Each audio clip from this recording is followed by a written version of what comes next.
with Dave Ramos, and Dave is in the Gold Fleet this weekend for the 2024 National Championship here for the laser races. And Dave, where are you coming from? I'm from Annapolis, Maryland. Okay. Yeah. And you've been doing this for many years. Yeah, I first started sailing RC sailing when I was about 17 in Hilton Head with EC12s, and did it for quite a while, then went away to college and everything, then came back to it about 25, 27 years ago, and then got involved again with EC12s, and then got involved with my own company and left the big boat industry, and now I'm a toy maker. For 25 years, I've been a manufacturer for about 5 different classes of boats, and started manufacturing the 914 and became the distributor in the U.S., and then bought all the tooling and brought it over, and now it's manufactured in the U.S. and sail the laser and sail about 5 classes of boats and build 6 classes of boats and build 5 of them. Yeah, this is a lot of fun. I mean, I've been down here before. I meet, with what I do for a living, I meet the gambit. I meet the seasoned big boat sailor. I meet people that have never sailed before. I think, one of the things they come into my shop and they see the trophies and stuff, and I'm like, look, there's not many more people that are more competitive than me, but to me, that's not what the draw is. It's the camaraderie, the people. You get to see people travel. I travel all over the country, and I actually have traveled to New Zealand to race a world championships. But it's the people. I think it really is the people. You mentioned that to me the other day too, as well. The community. Yeah, you get to see guys that you haven't seen in a year, and in some cases, I haven't seen some people I haven't seen in a couple of years, and it's like you saw them yesterday. Yeah. And everybody helps everybody, and everybody. I always tell people, that are new to this. I'm like, look, when you meet these people, you're going to get another class of boats because it gives you another excuse to go sail another weekend in another location and grab that group of people and go, oh, hey, you're going to this regatta? Oh, I'm going. Yeah. And I think that that aspect of it is what holds this whole thing together. I always like to ask the professionals here at this event and last year as well, if I was just getting into boating and I wanted to be competitive, I wanted to go to that next level, what are say the 3 top things you think that I should focus on? To me, I think one of the biggest things is win the war, not the battle. There's a lot of people that, I'm on starboard and I'm going to pursue the fact that I'm on starboard through to a collision. And I'm always like, look, don't hit somebody. I get it. You're on starboard. But the thing is you lose. Even if you're on starboard, you lost because your boat came to a stop. And now when you get your boat untangled or you get going again, you've lost 15, sometimes more, depending on the wind conditions. You've lost more. So it's like tack away and protest them. If the guy won't do it and whatever, but you didn't lose that much. And I heard that a few times yesterday. What would be another one? Another one would be, it ain't over till it's over. I can list dozens of times where I've been over early or fouled or done something stupid and come back and win the race, because everybody ahead of you, when you get to the point where you're a little bit more confident with sailing the boat, everybody ahead of you is telegraphing what's coming. So instead of reacting to it, you're anticipating. That's a good point. That's a righty. Okay. That's a lift. Okay. Yep. And then here it is. Boom. And you go. Instead of, is that really a lift or is that really a header? You got to get into it before you, it's like, I got to tack. Whereas everybody behind you is like keying. If you're smart enough, you're keying off out of the corner of your eye or looking around going, ooh, here comes a header. They got into it, then they tacked, and you're waiting for your sail to luff. And then as soon as it gusts, boom, you're gone. And you just made up 4 feet. And to me, it's there's a lot of people you will see. A good thing that I tell people is, listen, don't, I call it coffin corner. Even when my son was sailing opties, coffin corner is if you take the triangle of the course and divide it, line down the middle, line halfway in, stay roughly in that middle section, because when you get in the corners, you're either a hero or zero. So try and pick off, don't try to pick up the entire fleet on one tack. I'm going to pick off these 2 guys. I'm going to pick off that guy. It's almost risk management. How far do I go to the right of you? Because I think the wind's going to go right. That if the wind does go right, I get you. but I don't want to go so far to the right that if I don't get you, I lose him behind me. So it's almost like a risk management thing. How much risk do I take to pick you up without losing the guy behind me? Now, if there's a big gap between me and the guy behind me, I'll take bigger risk. You're in the Gold Fleet for this weekend. Mm-hmm. As far as this weekend goes, what's your observation so far? We've had B rig and A rig. Yesterday I got lucky and followed a friend of mine who was saying, go big or go, or don't go. And we decided to switch to the A rig at the end of the day because we'd been sailing the B rig, and the wind had gone light, and it was a huge advantage. I went 2-2. I got in a little bit of foul trouble yesterday, which was a little frustrating.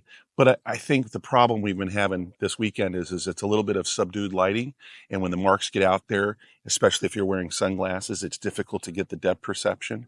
And in those situations, I'm basically trying to not be tight to the mark because you're not necessarily sure you're going to get that mark. And boy, if you miss the mark, you're dropping boats left, right. And there's so much talent this weekend, especially in the Gold Fleet. You just can't afford to make those mistakes because they just cost you too much. When I see the Gold Fleet out there, it's really cool. It's like surgeons. It's really cool. But another thing is, as personable as you are, and then when you watch the line of boat operators during the race, it's, pun intended, laser focus. Oh, I had a friend of mine who's from Annapolis who came down yesterday in the race, and I was chasing. I think it was James, chasing Jim, and came around the leeward mark, and we still had a mic, and he came up and he put his hands on my shoulder and he goes, "Hey, Dave," and I was like, "What are you doing?" And he goes, "Oh, I'm sorry." I'm like, "Dude, I'm trying to catch Kerrigan. I can't let him go. Good to see you. I gotta go." That's one thing I don't talk to anybody. Yeah, I was like, dude. Yeah. The neat thing with especially in the nationals is and I also think that it's great to have tight racing, but it's also great to it's to like Jim Kerrigan or Sean Fidler or John Luscombe or Will Van Cleef. Everybody is, if you get a good race or you make a good move, it's not necessarily it's, "Oh, dude, that was a great shot. Yeah. Great move to pick up that race." And you're basically congratulating the other guy for just doing something better than you. And it's kind of, I think, unique in our sport. You see a lot of that where people are like, "Oh, that was great. Oh, that was really good." Because you're gonna live to fight another day with this person. Yeah. At the next regatta or exactly. And everybody's wanting to help. I mean, that's sort of, people were like, "I can't believe you're fixing all these people's boats," and I'm like, I enjoy doing that. It's a lot of fun, and I never want to have somebody get frustrated. To me, the dark horse of frustration is they get frustrated and they don't want to do it anymore because they're frustrated. It's like, no, let's fix it, teach you how to fix it. Now let's go have some fun. And you've been helping people tune their boats and things. Tune the boats, fix boats. So you're mechanic, captain, electrician, yeah. And people come up and say, boat builder, "Hey, can I look at your boat?" I'm like, "You can measure, do whatever you want. I don't care. I'm, check out your setup. I've had people, when we look at my setup, they're like, "Oh yeah, absolutely." Yeah. So Dave, what do you think about the venue here? Oh, I think this is one of the best venues in the country. I mean, they have a great gazebo. They have a fantastic dock. And a lot of our industry is a little bit elderly, so you got to be careful. I mean, we're going out on a floating dock.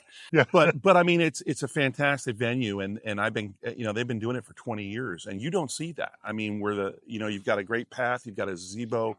You've got a great facility here with a static population that's not, I mean, yeah, you got snowbirders here, but you got people here the year round. They're sailing year round down here. Yeah, I see them year round. And what's really unique is if somebody stops for 5 minutes and watches and asks a question or two, one of the guys here, they always have extra boats. Yeah, here they're offering the boat. You want to go sail? I do that too. We do that too. When we sail in Annapolis, I mean, I always have an extra boat in my car, and I'm like, here. I don't know if that's a recruitment technique. Oh, it totally is. A little indoctrination it totally going on. is.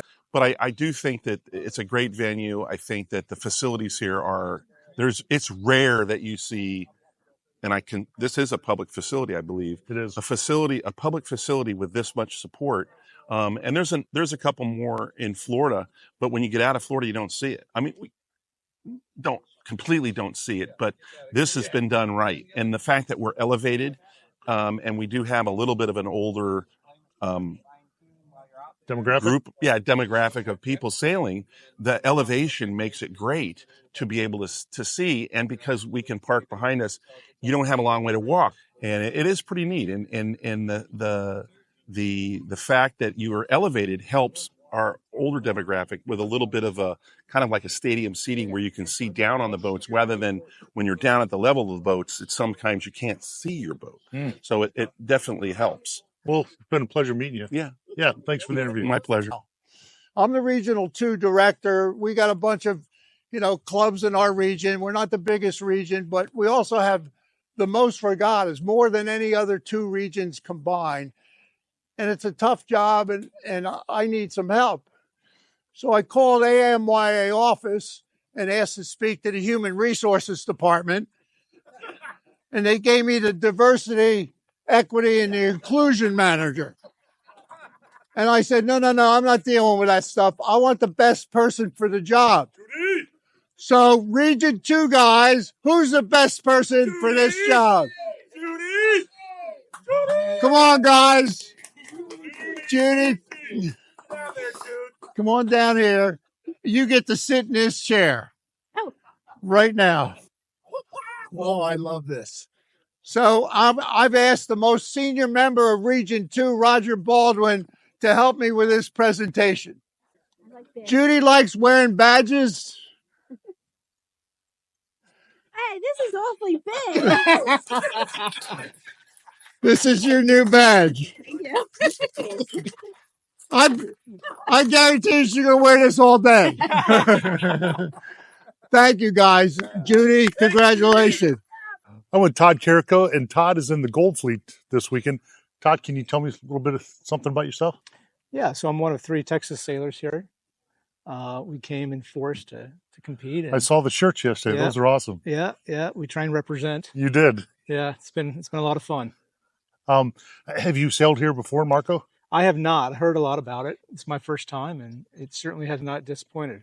Really, what do you think of the venue? Love the venue. Love the venue, and the people really make it outstanding. Right. Yeah. The logistics are great.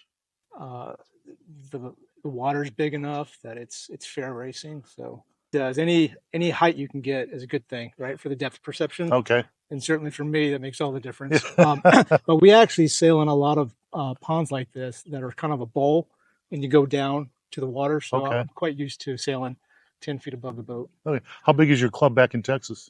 Well, we have a few. I'm from outside Houston, so we've got probably 10 to 20 guys there. Okay. Kind of just scatter around, but we're trying to grow it. And Texas is a really good place for RC sailing. There's fleets in Dallas, San Antonio, Austin, Corpus. So we get a lot of good sailors that come out of the state. How long have you been doing this?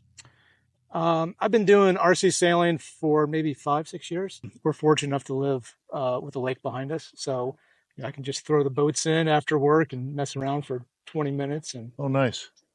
Do you sail any other classes? I do. I have a DF95. Okay. But no more classes. Okay. I've got to deal with my wife until I win a national championship. No more boats. So I got to either win this one or the DF thing. How far do you travel personally to attend the regattas and whatnot? I'll go pretty much anywhere in Texas, and then maybe a big one outside the state once a year. So This is my big one. Let's say I'm a new sailor and I want to get into this, but I want to be competitive. Mm-hmm. Give me a couple tips that you'd tell me that would help me get there. Yeah, so you need to be humble, you need to sail a lot, and ask questions, right? Yeah. Emulate the good guys, but I think it's all about stick time. And the more you sail, the better you're going to get. I mean, consistency is what's going to win this regatta. Everyone is pretty much going the same speed in Gold Fleet. Mm-hmm. It's the guy that's not making as many mistakes that's going to come out on top. So you sort of got my next question. That is, you're in the Gold Fleet this weekend. You're actually on the leaderboard. Mm-hmm. What do you think your secret sauce is over the others? I don't think I have one. I'd like to do a lot better personally. Anticipation is a good thing, right? Always looking up the course and trying to think what your next move is going to be, right? Yeah, and I've heard that from one other sailor who's on the leaderboard as well said, sort of sail in front of you, see what the guys are doing that are in front of you, because that's what's coming to you. That's right. Sort of use that as a little bit of a projector. That's right. I mean, once you get your sail trim down and you're going the same speed and height as other boats, then it's the chess game and who's connecting the dots better. The other big thing is stay out of trouble, right? You got to sail clean. Doing penalty circles or getting taken out is slow. So you need to avoid the collisions. Having been a big boat sailor and racer all my life, stepping into this, I completely underestimated the talent level that was there. Yeah. And that was quite an eye-opening experience. But this kind of event is every bit as good as any other one design big boat racing you'll do. Really? Yeah, that's interesting. It's that competitive, and if you listen to the top guys talk, we're all talking the exact same thing, and there's a lot of give and take. But I use it really as a great way to fill in the gaps for my other sailing, and keep sharp on rules and tactics, because you get so many good quality races off. It's kind of like college. Yeah. You see a lot of situations, and you get a lot of practice and time on the water. Do you still actively sail big boats? I do. Okay. All kinds. So. Do you race them? Uh-huh. Okay. So yep. a lot of takeaways and carryovers and all that stuff. A lot of the guys that sail the RC boats have a big boat background. Yeah.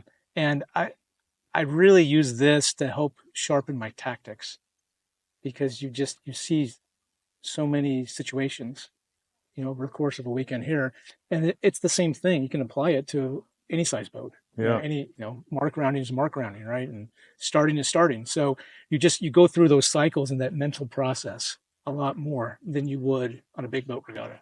Well, thank you, Todd. I appreciate it very much. Okay. Good meeting you. Good luck too. this weekend. Thanks so much. All righty. Okay. I'm here with Sean Fidler, and Sean is in the Gold Fleet for this weekend, and you're doing pretty well so far, Sean. Yeah, I was doing really good, and once we switched to these A rigs, I'm really struggling. So the boat is, sails considerably different. So the trim and the feel has changed, and the rock stars are whooping me pretty good. So I think I've probably fallen to par, maybe even a little bit below par. So that's great. I knew Barr and Jim and some of these other guys were going to be, but yeah, I had a good run yesterday. I won a bunch of races in a row, and it felt too good to be true, and it was. Tell me a little bit, where are you from? Michigan, from Brighton, Michigan. Grew up in the Detroit area, and started sailing when I was 13, lightnings and all sorts of dinghies, and did RC boats as well. And you did it simultaneously. Yeah, okay. Yeah. There's a Detroit club in Detroit called, oddly enough, the Detroit Model Yacht Club, and there we go. They sailed Marbleheads, EC12s, a little bit of everything, just like every club these days. And yeah, when COVID hit, I was watching YouTube looking for something to do, and I decided to jump into IOMs, and I was already into the DF95, and I've really sort of fallen in love with RC sailing over the last few years. I do a lot of different classes. And you do multiple classes? Yeah. Have you been to Marco before?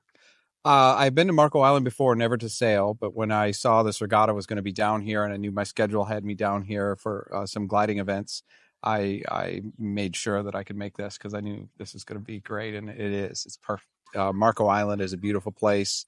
This park is beautiful. The sailing venue is beautiful. Their facilities, the grass here and the coverings, but their dock is absolutely magnificent. It's first class, and this is a great place for lasers, RC lasers. And if there was another regatta here in another class, I would certainly say I would come back for sure. You said you started watching a lot of YouTube videos and then you went all in. But for somebody who's a beginner in this sport, what are some of the top tips that you would give them in order to maybe either make them competitive at all or take them to the next level? Sure. So the number one thing that you want to do if you're going to get into RC sailing is what do they sail around you to a certain extent? And so find the club that's nearby and whatever they sail the most of. So, and then the lowest common denominator of that. So IOMs are expensive and complex. They're great boats. You could begin with them, but it'd be better to start in a lower cost DF95 or a laser or something like that to start with, to just get the feel of racing and learn what a race course is and tactics and strategy. And once you master the lower cost boats, you can go in any direction that you need to. But the biggest thing I think is just to adopt what the best sailors are around you. And there's a little bit more to that. Go meet the club members, go meet the people, maybe come to a couple days and find out who is going to be your champion, your instructor, who kind of takes you under their wing. And that's the class you want to be in. Your official or unofficial Right. mentor, Your the person you mentor. try to emulate. Yeah, that's the biggest thing. And you certainly keep the cost low at first. There's 4 or 5 classes, the laser, the DF95. You can get used boats in a lot of classes pretty inexpensively. A boat like a DF95, you can build it, but it's maybe even better to get a boat like a laser or a boat that's already built, so you're not going through that learning curve and you get right out on the water sailing and start enjoying. Not that building isn't enjoying, but there's a lot of complexity to building these boats and they're finicky. But once you get the love for it, then you're willing to spend the time in the garage in the winter, building your boat and fixing it and making it perfect. A lot of the other sailors here are national champions or district champions, regional champions. So when you're sailing against them, what do you think your secret sauce is? What do you think that you do better than most people on the course? I don't know.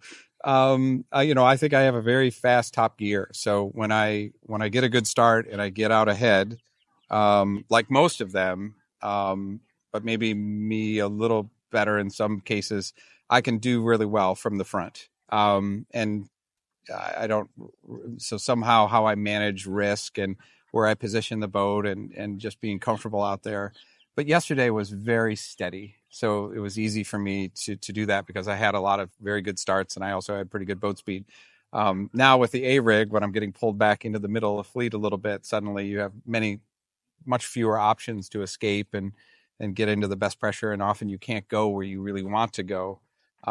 So we all sort of become a big wad of That's great insight though. It's true. And that's the most important thing. So a sailor like Peter Feldman, who's one of the very best, and Mark Gollison and a few others, the true top level, and then some of the Europeans, they have the ability to dig out from the middle through the best sailors in any condition, and that is how you become a real a champion. And I'm trying to get myself up into that level, but I've got a long way to go. With all the professional racers here, I love learning about their backgrounds and what they do and what got them here and why they've been involved for so long. I hear a lot about the racing community. Mm-hmm. Is a big draw for people as well, but also the camaraderie in that a lot of people are helping each other, whether it's tuning their boats, parts, anything like that. And that's really nice. Yeah, Dave Ramos helped me fix a little problem. I had a little stretch in my main sheet. He helps everybody all day long. Great sailor. Nick Morku has every part in his box, and I've called him 100 times to ask him questions about setting up my boat. The laser class was really especially good.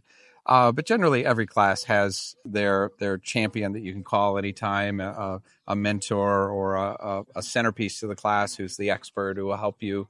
But this laser class has been really fun. I really enjoy the boat. It is, it's so simple and it's so one design. There's literally only your main sheet angle and how you trim that, and then how much outhaul and at what angle you trim the main. That's it. Everything else is pretty much exactly the same. So it's probably the purest one design in the whole RC sailing world because there's the least amount of variables that you could change. So it's great in that sense. Well, you're at the top of the leaderboard. Congratulations on that, and good luck for the rest of the day. Thank you, Tom. Good luck with your videos, and I appreciate the interview. Thanks, Sean. Good luck. All right. Afternoon. I'm Greg Foley, your city councilor, just retired from being chairman, now back as a rank and file member. And I got to tell you, on behalf of the city, how proud I am to have this 24th American Model Yacht Association Laser National Championship, radio-controlled Laser National Championship. I got all that. It's a big mouthful. Yeah. And I have been very impressed. First of all, congratulations to all the contestants. I've heard from several of you that this is like your favorite venue, and you've been around to a lot of them. It's very, very nice to hear that. And I want to congratulate Rocky for his leadership through this whole program, Mary Lee and Dave for running this race so effectively. And I got to tell you, we're just proud to be part of this here on Marco Island. Hope it continues for years to come. And thank you all for coming and making this such a great event. And in third place, Charlie Sumner from Delray Beach, Florida.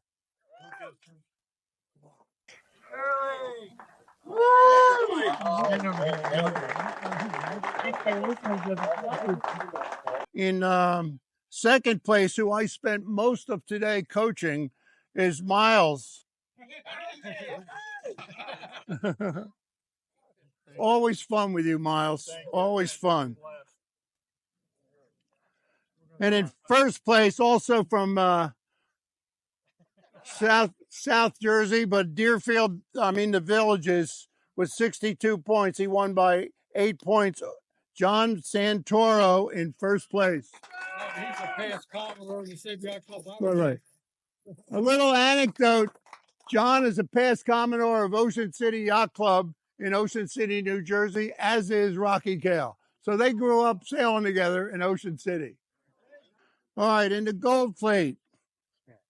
All right, in fifth place from Charleston, South Carolina, another new guy in a laser class is Will Van Cleef.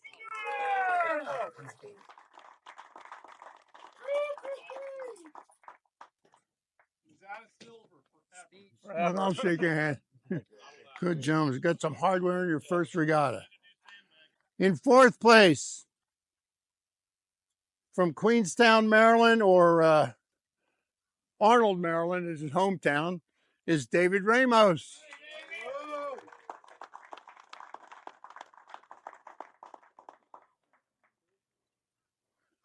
Congratulations, Dave. Nice going, man. Nice going. Nice going. In third place, a very familiar name, Jim Kagan. Who would have thought, right? Who would have thought?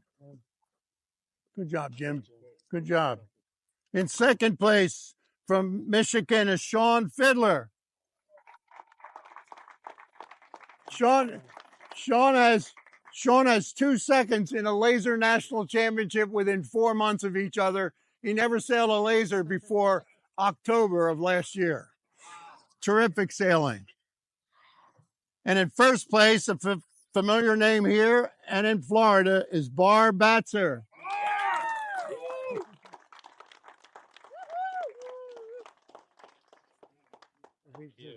All right, good job, Barr. Thank you. Yeah, great sailing. One of the most treasure awards in this regatta is to honor really the work and the credibility and the honorific behavior of Dave Brawner.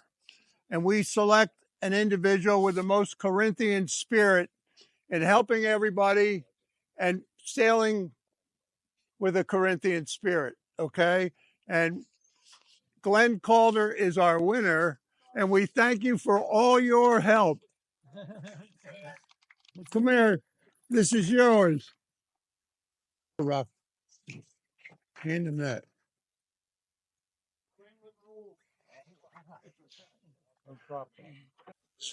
I'm with the 2024 National Laser Racing Champion, Barr Batzer. And Barr, this is not your first time winning the national event, is it? Correct. I won it one other time. Yes. One other time, but this is probably the biggest one, right?